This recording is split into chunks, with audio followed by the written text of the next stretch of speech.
Bonjour et bienvenue sur Boulevard BD. Aujourd'hui, Traquenard et Faribole, tome 2, Stratus. Traquenard se voit proposer un marché par un passant qu'il voulait détrousser. Ce dernier lui propose de le prendre à son service s'il le bat à l'épée. Ce passant, c'est Ataketu, un tigre dont l'ambition est de destituer le roi pour s'approprier le pouvoir. Il faut dire que la conjoncture n'est pas en la faveur du souverain. Le royaume est sous la pluie depuis plusieurs semaines.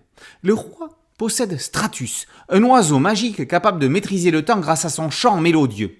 Mais celui-ci ne chante plus, et donc le mauvais temps ne s'arrête pas.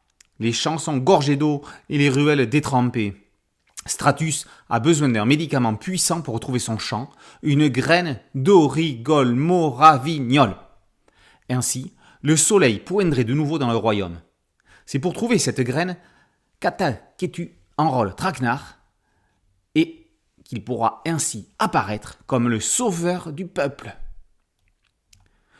On connaissait Benoît Dupeloux, spécialiste de la bande dessinée chevaline humoristique. 15 albums de triple galop au compteur, de bonne facture, classiques et propres. Qui aurait pu imaginer qu'il soit capable d'être l'auteur d'une série comme celle-ci? Hommage aux romans de Renard, à Grimm, Perrault, Rabelais, Molière et à Disney. Ce vagabondage en contrées légendaires résulte de nobles influences imprégnées dans un imaginaire collectif. Depuis la magnifique relecture de Robin des Bois par les studios Disney, le Moyen-Âge est un cadre privilégié pour les récits animaliers. De Machereau à Guarnido, on pensait que tout avait été fait en bande dessinée de ce genre.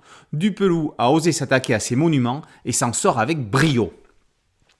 Alors que Traquenard et Faribole ne devaient être les héros que d'une première légende, leur succès auprès des lecteurs les a rappelés pour en devenir les héros de la série, qui change donc de titre. Vagabond d'ange en contrée légendaire deviennent donc Traquenard et Faribole. L'histoire est rondement menée, la narration est fluide, rapide, il n'y a aucune longueur, les conteurs classiques des temps jadis ont trouvé un digne successeur. Graphiquement, Benoît Dupeloux fait encore très fort. Il s'invente et s'invite en Bruegel l'Ancien, faisant de l'animalier dans le 9e art avec des couleurs directes maîtrisées. Les attitudes sont incroyablement mises en scène, un cahier graphique parfait l'album. Sûrement grâce au succès de Black Sad, et avec des séries comme Traquenard et Faribole, L'Ogre Lion, Waldor ou Sa Majesté des Ours, la bande dessinée animalière fait un retour en force remarquable. Traquenard et Faribole, tome 2, Stratus, par Benoît Dupeloux, est paru aux éditions Bambou. Boulevard BD, c'est un podcast audio, une chaîne YouTube. Merci de liker, de partager et de vous abonner.